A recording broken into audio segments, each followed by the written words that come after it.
உருகி போக மாட்டீர்கள், உயர்ந்து போவீர்கள். நீங்கள் நானும் மெழுகுவர்த்தி கிடையாது, நீங்கள் நானும் மெழுகு கிடையாது, நீங்கள் நானும் கழுகு. கையத்தட்டி நாள் ஆக ஆக உருகி போக மாட்டீர்கள், உயர்ந்து போவீர்கள். Praise God. மெழுகு உருகும், எப்போ உயருமா தெரியுமா? ரொம்ப நல்ல இடி மின்னலோடு கூட பெருங்காற்றடித்து மழை பெய்யும் போது அதை எதிர்த்து என்ன பண்ணுமா? உயருமா. Praise God.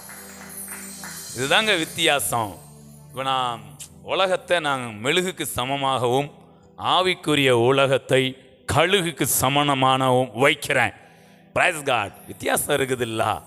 மனுஷ ஆவிக்கும் தேவ ஆவிக்கும் வித்தியாசம் இருக்கு. நிச்சயமா சொல்றேன், அவங்க பாதை உயர்ந்து கொண்டே இருக்கும். வாலிபர் இடறி விழுவார்கள், இளைஞர் சொல்லுங்க இளைப்படைந்து. இது நான் வாலிபரா பார்க்கல, சத்தியம் அறியாதவர்கள், இந்த சுவிசேஷத்தின் வெளிச்சம் தெரியாதவர்கள், அவங்களும் வாலிபர் இடறி விழுவார்கள், இளைஞர் இளைப்படைந்து. எப்போ இளைப்படைகிறாங்க தெரியுமா? ஓடுறாங்க பார்த்தீங்களா? ஓடிக்கிட்டே இருக்கும்போது அவங்க இளைப்படைகிறாங்க. அவங்க ஓடிக்கிட்டே இருக்கிறது என்ன ஆயிடுதுன்னா அப்படி நடக்க ஆரம்பிச்சிருந்தாங்க.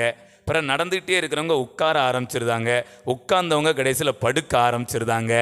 ஆனால் ஒரு வார்த்தையில் சொல்லணும்னா ஓடிக்கொண்டு இருந்தவர்கள் படுத்து விடுகிறார்கள். இங்கே ஆவிக்குரிய உலகத்தில் ஓடிக்கொண்டு இருக்கிறவங்க ஓட ஓட புது பலனை பெற்றுக்கொண்டு படுக்க மாட்டார்கள், பறப்பார்கள்.